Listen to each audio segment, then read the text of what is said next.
Hello and welcome back to Rage Gaming and more Wilds, and welcome to Title Update 4. GOG is finally here. We have a lot to talk about. So this video will be covering all of the new features, big and small. Some obvious, but important to talk about, but a lot of smaller stuff that you might just be interested to see. Initially then, we have two versions of GOG. We have the one that you're going to do the story quest for, the assignment, which you can't do after that unless you join someone else's posting of it, which could be worth it considering. The assignment version is basically the same thing, but you have 5 carts possible, while the event version, it's 3 carts possible. So if you have the option to go back to the assignment because someone else posted it, I do recommend that. The hunt, as you likely know, can have up to 4 hunters, and then there's 4 extra support hunters during phase 1 and 2, so it's quite the group battle. If you're doing it solo, I recommend you bring the support hunters. There are some changes when you're actually at the quest counter. There's no longer a settings like option here. You now just have a hotkey, so it's triangle for me, and that lets you mess around with it. So go max members. If you don't want other players, go only support hunters. I do automatic SOS flares, so I don't even have to worry about that at the start of the hunt. And then in regards to the support hunters, we do have 2 new options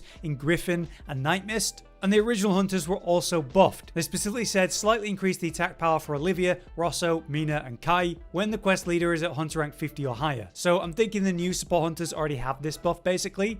And while some testing is definitely needed, element is going to be very important in the GOG fight. So I plan to run Night Mist, Kai for the hunting horn buffs, and Mina since they had fantastic DPS in the Omega fight. It very well could be that someone like Rosso could be great for element, or just the raw power of the greatsword with Griffin is still worth it. Some testing to be done. We're going to do a full tips video for GOG and all the details of that fight, but the obvious aspect is using fire initially to cleanse that oil that protects the body. By the time that you're in phase 3, you want to swap more to a dragon weapon to restrict what it can do and deal better output, as that is its main weakness. I'm interested to see what happens when it comes to data mining for the hit zones. Because when you look at the detailed info and look at the weaknesses, you see that it's 2-star fire on head, where it's 1-star dragon. But it very well could be that this means during oil mode, and then in phase 3, dragon should be the better option as they clearly want you to use it. But again, I'm looking for those hit zones to be dropped. But in my experience, elemental damage is absolutely insane, especially dragon, at the moment of its super attack. The DPS check where it's powering itself up, the fire is lighting its body. It's extremely exposed to element, especially dragon in this moment. So you're seeing ridiculous, SAD slams right now. Any weapon that's going to have high element output is going to be top tier in that moment. Moving on to the rest of the new features for the patch then. We'll start with the GOG armor set because there's something interesting that I'd like to highlight. While yes, it has an interesting list of skills, it does feature an interesting mechanic where you get set bonus skills outside of GOG's. So the mutual hostility is GOG set, but then we have Zoshia's super recovery? But no, we don't. We actually have nothing on the chest piece. Then a different set bonus, we have second wind on the gloves. The waist, you've got burst boost. On the legs, you've got Deshagama's might. But that's the alpha set. When you look at the beta set, you see the helm has something different to Zoshia's pulse. The beta helm has Guardian Arkveld's vitality, so Decimator 1. The chest again has nothing. The gloves this time have Warcry. The waist has Mizu's bubbly dance. And the legs have flawless armor from Gogmazios. So a couple of those could be interesting, like Mizu and like burst boost. But you only get 1 level of it. So maybe you'd incorporate 1 piece of the set to actually activate this alongside the GOG piece. Or, of course, you rely on the new Gogma artian weapons that get set bonuses that could tick this box. Anyway, outside of that, what does mutual hostility 1 and 2 actually do? Well, we've been testing this and Cotton found these results. The 2 set bonus is while the monster is enraged, you're getting 20% of your weapon's base element increased. But then also just plus 20 as a flat number on top, which is pretty damn solid for any element set. The 4 piece, however, is the same thing while the monster's enraged, but now you get 30% of the weapon's base element and 40 flat element on top. But then there's a new shield effect that blocks damage. But it's like a shield with a health bar, as it were. So while something like Bale's shield would just protect you from anything, it's an amount of damage. So if a weaker monster is attacking you, the shield will last a lot longer, but heavy hits will break through it instantly. It has a 2.5 minute cooldown before the shield is available again. Next then we have the new Gogma weapons. Bring yourself to the forge and upgrade artian weapons point, and then you go to upgrade or reinforce the Gogma artian weapon. To upgrade, you'll go to the artian weapon that you're running right now, such as say this dragon weapon, and then we'll put in some of these Gogma materials. We've got attack focus, affinity focus, and element focus, but you need to be wary. Attack focus is going to give us, say, 10 extra raw with dual blades here, but then I'm losing affinity. I go to minus 10%, so I'm losing 15% affinity. With the affinity focus, we might gain 10% affinity, but then we lose 10 raw, but also 20 dragon element in this case. And finally, for your element focus, we're getting 30 element for dual blades here. We're not losing raw, which is nice, but we are losing 5% affinity. So honestly, that looks like initially the best trade, and a lot of the element focus that we're going to see for GOG is going to be an obvious choice, especially when it comes to reinforcing. Anyway, when you upgrade to a Gogma artian, you're going to get these active skills, which are set bonuses. So the RNG I got on this one was for Dashagama, so we got Powerhouse 1. And then we got Fortifying Pelt. These are not active because I only have 1 level of them. I need 2 for Powerhouse 1. For Dashagama, I need 3 for Fortify. So these are certainly not good rolls for me. On the other one that I've done, I got Uthduna's Cover and Guardian Protection. Not amazing for Uthdduna, but Ward of Wyveria could be a bit relevant. But then when you reinforce these, you actually get to take the current bonuses and enhance them, or re-roll things if you want. So as you can see, my 4 element boost Charge Blade here, with the 1 sharpness, we took element boost 1 to 2, going from plus 50 to plus 60. But then for element boost EX, we went from plus 50 to plus 80, a 30 increase. On the other charge blade that I rolled, I hit the sharpness boost instead. So instead of plus 30, it's at plus 50. Fantastic. So it gives you that option to keep the bonuses to further enhance or reset if you're not happy. So I'm very happy with like the specific RNG system we have here. It doesn't seem like as bad of a grind as it might at first look like. In regards to forging upgrade armor, we now have the transcend option. Very simple, really. You're just going to transcend a piece of gear and improve it. So it's going to get 4 extra levels in this case, giving us potential for more defense. But if you do this on rarity 5 and 6 gear, you actually get a different bonus. So this helmet here would get an extra slot across the board. It had no slot, so it goes from 000 to 111. In the case of this piece, it's going from 110 to 221. An interesting example of this would be the Blango legs here. We have 1 agitator and 2-2. You could take this into the 1 agitator with 3-3. Just an interesting example. So there's some serious potential with transcendence. And at the simplest level of it, you're just taking all your gear your sets are happy with and just raising the level potential for higher defense. And in some specific cases, giving them new decoration slot potential. So it should affect the meta as we're going to dig our teeth into. For more new features, when you immediately come into the quest board, you're going to see a really cool feature. The last quest that you did. So quick access, I've opened up the quest counter. I immediately see the last quest I've done. I'm farming GOG, so I just press square in this case and go for it. Like pulling it up super quick. Really nice quality of life change. New optional quests exist. We have the trio hunts. So you have Tango of Lives Ablaze, Serenade of Scarlet Water, and Wind and Sand. These are 3 tempered monsters in 1 location, 1 hunt, for a big fat stack of reward money, by the way. And these unique rewards, title cards for your profile page, which look incredible. So at very least, doing each of these once is going to be worth it. But for the money reward, honestly, I think there's a lot of potential there. I don't see it yet, but they did call out that there'd be future 9-star tempered monsters like Dashagama, etc. They're going to be added as event quests. So which are these, when, and what? We'll be looking out for that. And there's new potential in regards to the Scarlet Forest and the Oilwell Basin and Wounded Hollow as well. Basically, what you might see spawn in now is a 9-star Tempered Rathalos in those 3 locations, once you're hunter rank 100 or higher.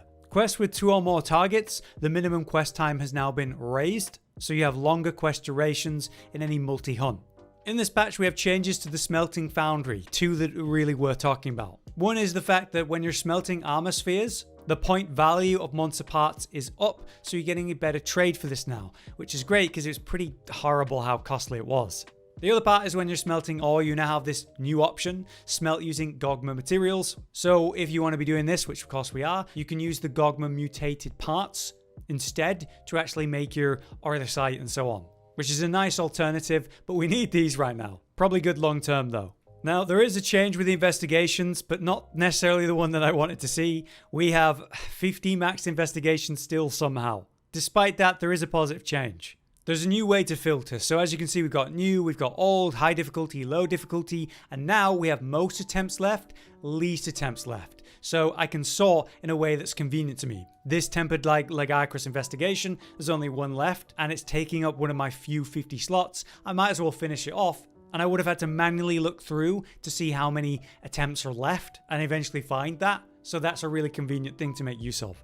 If you're doing some testing in the practice range, which to be fair with the changes you very well likely are, and you want to reset things back to their original state quickly, there's a new feature for that. You just bring yourself to the training settings, and then once you're in there, we can pull up the sub menu and reset selected to default or reset all to default as a quick way to fully reset the training once you've messed with any settings. They've adjusted the display of monster icons, bonus rewards, and quest difficulty to improve visibility for different environment overview events. They listed things like monster troubling settlements, multiple target quests, pack quests. These have new icons. And you can see this with even a 9-star hunt. It's a little bit more like highlighted with a special star. There are new options for SOS flare quests. These now include arch-tempered.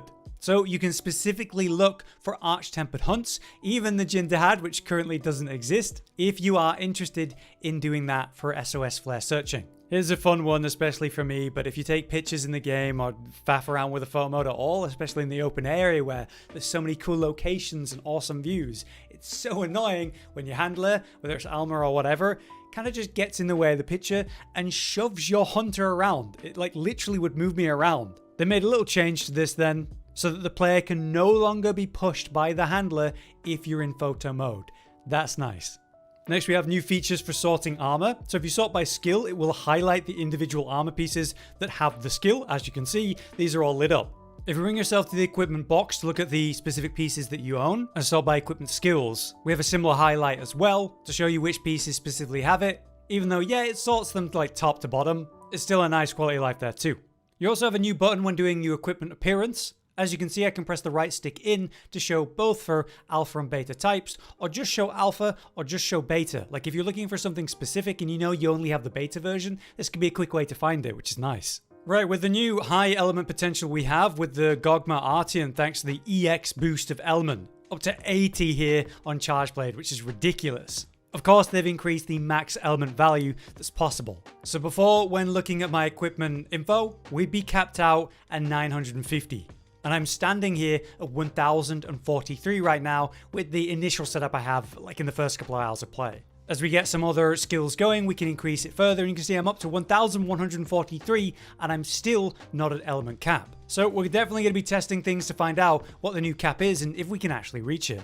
When in the middle of a fight, you're going to have some new sacred improved gameplay. So as you have the auto evade, you'd normally be locked in regards to what you can and can't do, which is pretty much nothing. But if you try to use an item and then automatic evasion triggers, the item will still be used, which is nice. It also takes less time for the sacred to speed up again after doing one of these evasions, helping you actually get out of there. We've also seen a buff to a specific kind of bounty in regards to the armor spheres that you get. So if you take a look at your weekly bounties, research help monsters, research help fishing, and research help endemic life, so all but arena, they've been adjusted to give you more armor spheres than before. So bounties are worth even more as a new way to get fully upgraded gear so that your defense is as high as possible. Now when it comes to Nata and the material retrieval, it now tells us the names and amount of the items we're actually obtaining. This is off the back of adding a take all button, so as you can see, we're now seeing all the items we're getting and a little confirm menu. I don't necessarily need this, but it's still nice to have that information. Interestingly, they've adjusted icons on your map. So when you're out of combat, parts removed from a monster, like your tail, these are going to be easier to spot, because sometimes you end up running around trying to find it. And there are a couple new settings you can change. So for the red wave effect on your health bar, you know when you get critically low and it starts doing all that wavy stuff, a lot of people find that distracting. So you can bring yourself to game settings on page 2 and find health gauge warning. That's what this is. And if you don't want it anymore, you can finally choose do not display. Personally, I don't find it that distracting, but some people do, so nice that it's an option. There's also new options for hiding other players' sacred in general. So right now it's like either on and off, which feels a little bit weird at times. Now you can make it so the sacred don't show up when unmounted in the middle of a fight. Personally, I like that because it's nice to have less clutter in a fight. And lastly, a little insert from me, the 2 new talismans from defeating Gogmazios, or specifically the 2 new upgrades. We have ourselves Blight Resistance going to level 3, so, you know, real game changing there, woohoo! And we also get ourselves Heartbreaker going to level 3, which is a little bit more relevant, but still nothing crazy, but hey, more talismans for our non-RNG build collection is always good. But yeah, there you have it. Those are just a pile of new features in Title Update 4 that I wanted to highlight. If there's anything else you found or noticed that we didn't mention today, let us know in the comments. But I'll be back very soon with a Gogma focused guide. So until then, I've been Hollow, you've been you, and thanks for watching. Josh, Cotton, and Hollow with the videos, dropping the humor like a hammer on your tippy toes, bringing entertainment on a daily arrangement to take our insanity and turn it into entertainment. Yes, I said entertainment twice, to reiterate that it is nice to look into your faces on a mostly daily basis when you let us in your homes to make the whole world a stage. Goodbye.